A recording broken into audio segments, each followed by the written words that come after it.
and Sebastian show. Okay, you gotta use the microphone. Hello? Testing. 1, 2, 3. Testing.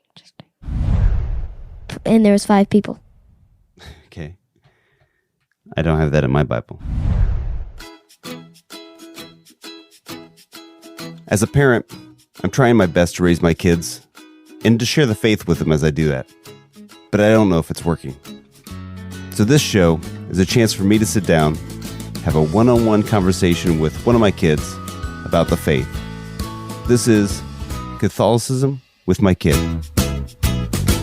Hello and welcome to our first show where we actually talk about a story. Last time we talked about the Bible in general, but today we're going to talk about a story that you chose. What is it, Sebastian? Samson, my favorite story in the Bible. Why is that your favorite story? I really thought for our first story we'd start with something from the New Testament, something about Jesus, but you wanted to go with Samson. This is a tricky one. What do you like about it?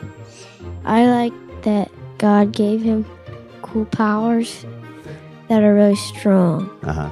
So you just like that he was a strong guy? Yeah. It's kind of a superhero story of sorts. So tell me what you know about the story. Well, he got his powers from Jesus, and if he cut his hair, he would lose his powers, and he did a lot of stuff. So the story of Samson goes from chapter 13 through 16 of the book of Judges. So Judges, chapter 13, 14, 15, and 16. Did you read all 4 of those chapters in your Bible, Sebastian? Or pages? No, I didn't read the whole thing. Okay. So in the future, you're going to have to read the whole story. This is a lot because it's 4 chapters, so I'll try to go through it with you. Okay, because I think there's a lot that you missed by just kind of skipping around and getting some of the highlights. So first of all, do you know how Samson was born? He was raised... Well, I guess I don't know how he's raised. Judges chapter 13 talks about a man and his wife who weren't able to have children until an angel appears to the woman and says that she's going to have a child, even though she hasn't been able to in the past. They don't have any kids. She's going to be able to have a child. And I know what happens next. Oh, okay. What? And the husband doesn't believe, and the angel makes him not be able to say anything. Well, I think you're thinking of Zechariah and John the Baptist.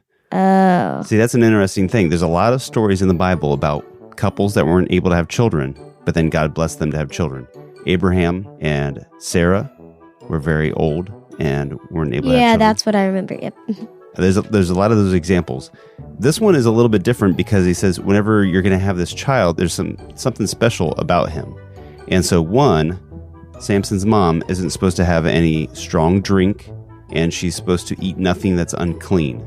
Do you know what that means? That you don't eat something that's unclean? Like not water? Well, it doesn't mean to just wash your food, but it means there were certain foods that were considered unclean and you weren't supposed to eat them. Like junky foods. Well, it was a little more complicated than that. But the other thing, he says, in your son, no razor shall touch his head. So he's not supposed to get a haircut. Yeah. Right? So we know that, but this is all part of something called the Nazarite Oath.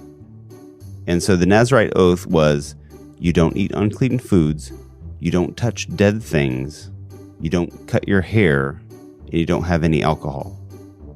These are kind of the different things that a Nazarite would take as an oath. And so Samson was supposed to take this oath from birth. Well, he didn't, because I read that he killed a lion. Right. And ate a lion. Yeah. So this is where it gets into, he takes this oath, but as long as he is adhering to the oath, as long as he's doing what God asked him to do, he gets special blessings. But there's several parts in the story where he starts to veer away from that. So you mentioned the lion, that's a good one. So first of all, before the lion happens, he finds a girl that he likes that's a Philistine. Yeah, and you're not supposed to marry a Philistine. Yeah. Which he dates that girl. Yeah. Do you know why they weren't supposed to hang out with the Philistines? And why his parents didn't really approve of that relationship? Because, well, I don't know, but I do know what happens after that. Well, because they didn't believe in the same God. They had their own religion, and okay. they weren't very good people. So his parents were concerned. God is concerned. If you hang out with the wrong crowd, what's going to happen? Well, you might make some bad decisions, right? Punished. And if you make bad decisions, then yeah, you need to be punished for that. So he starts hanging out with this Philistine woman against his parents and against God's wishes. Yeah. Right. And then the lion incident comes, and he fights this lion with no weapons. He tore the lion in pieces as one tears a kid. Now, not a kid like a kid person, but a kid goat. Is a baby goat. Right, saying it was easy for him. But then he's coming back and he sees that dead lion there, and there's a swarm of bees and he's eating and honey. And so he eats the honey out of the lion's carcass. Yeah. So now it's one thing to fight an animal. Maybe he had to protect himself or whatever. But it's another thing for him to then touch the dead animal that he wasn't supposed to be touching. And then he's going to marry this woman, right? Yeah. So the whole wedding party, do you know who they all are? All these guys that he's hanging out with? Yeah, and then he gives a riddle, which then the guys can never guess it. And then they ask do you know who the guys were? And then they convince his wife to tell them. Uh-huh. But then the coats that they were supposed to give him, he kills everybody that guy knows and then gives the coats to him. All right, so let's explain all this. So first of all these men are Philistines. So he's not hanging out with faithful people that love God. He's hanging out with Philistines. And why nobody in his wedding party is a Jew? Well, probably because he doesn't have any friends anymore.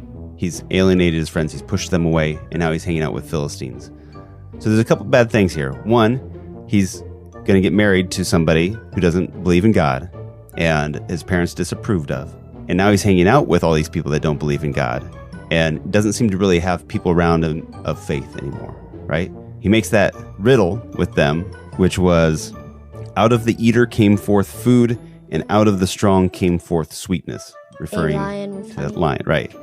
And so they can't get it, but then they convince the woman to find out for them, right? Mm-hmm. And so the wager for the riddle, if they could figure out the riddle, was that he had to give them 30 articles of clothing. And so instead of going out and buying clothes, what did he do? He killed 30 people. And if you're going to take the clothes off of dead people, what do you have to do? Touch them. Touch dead people. So he's again violating his oath. Now, one thing you have to keep in mind is that these societies were very violent.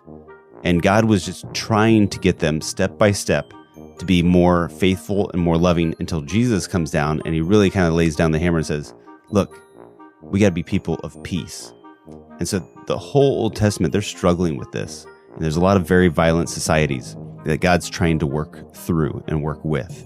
But just because somebody's in the Bible doesn't mean that they're a good person. And just because Samson was blessed and God created him for a purpose doesn't mean he's always fulfilling that purpose. Doesn't mean he's always doing good things, right?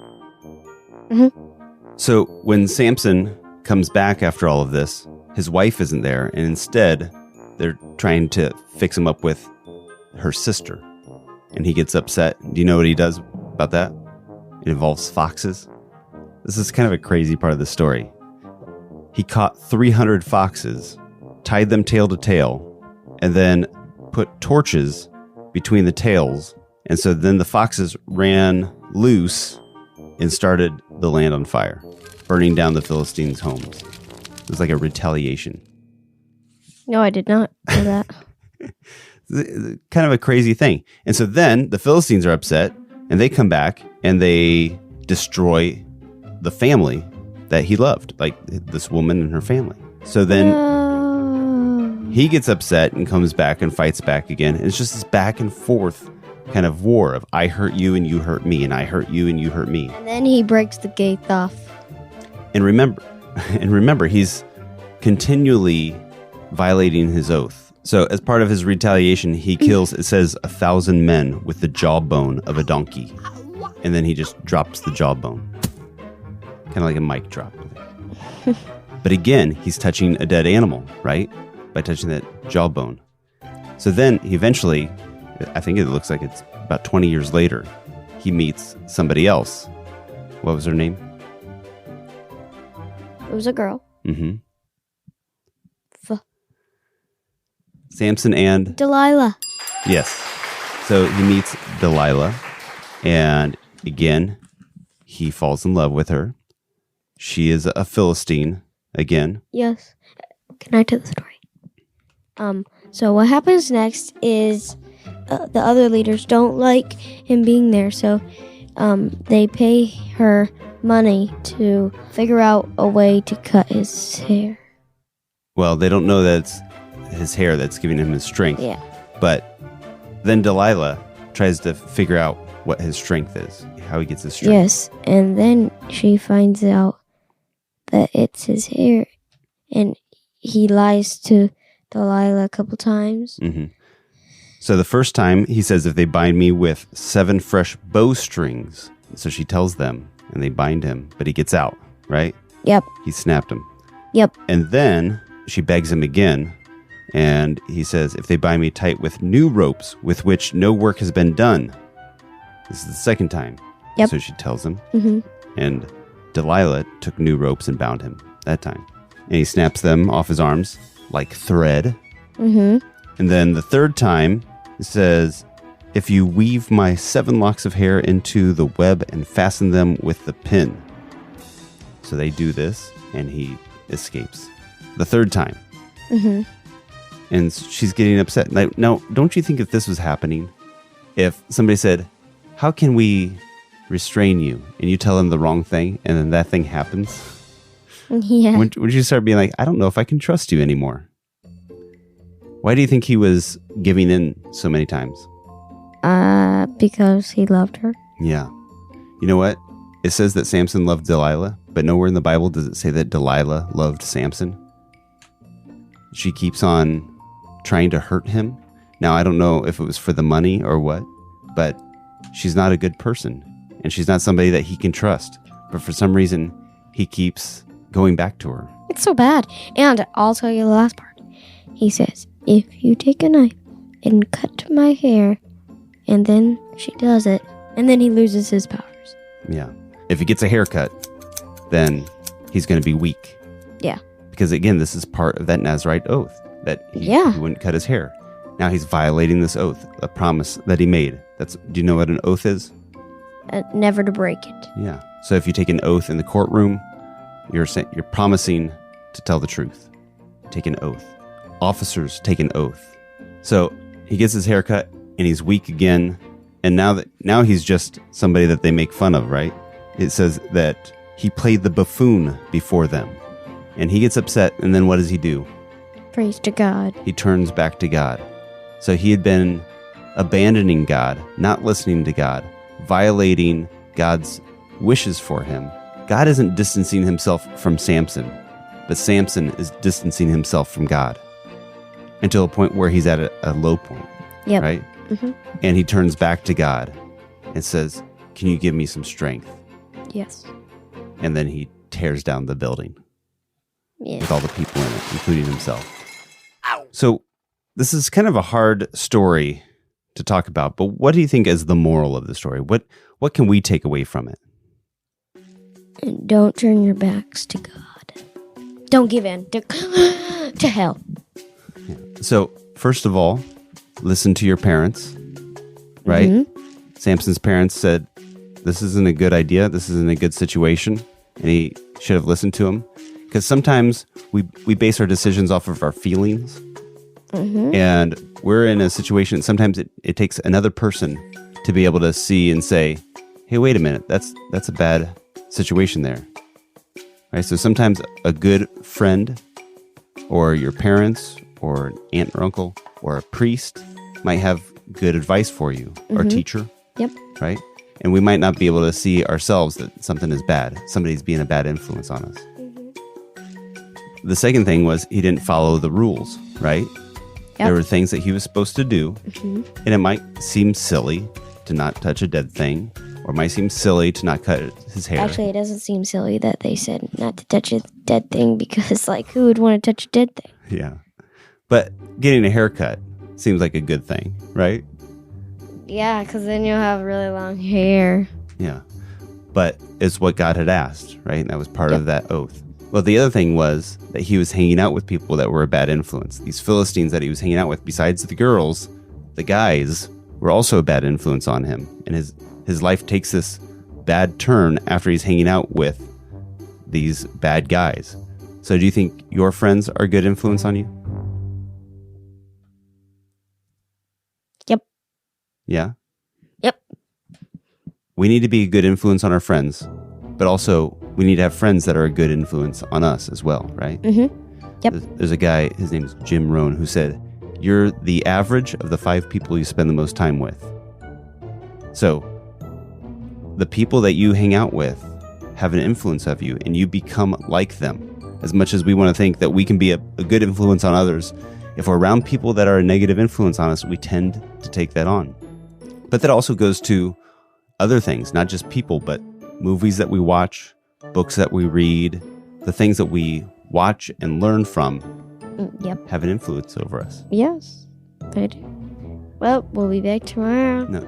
The other thing is that Delilah becomes sort of an idol for Samson. Are you familiar with idols? Yes, they worship them. They worship idols. Yes. Right? So, like in Moses' time, they worshipped a golden calf. That was an idol. And that can be things that we put, anything that we put above God. So it could be people. If we love people more than God, they become idols. It can be money. Some people love money more than God, or power, or a career, or a home. Anything that you love more than God becomes an idol.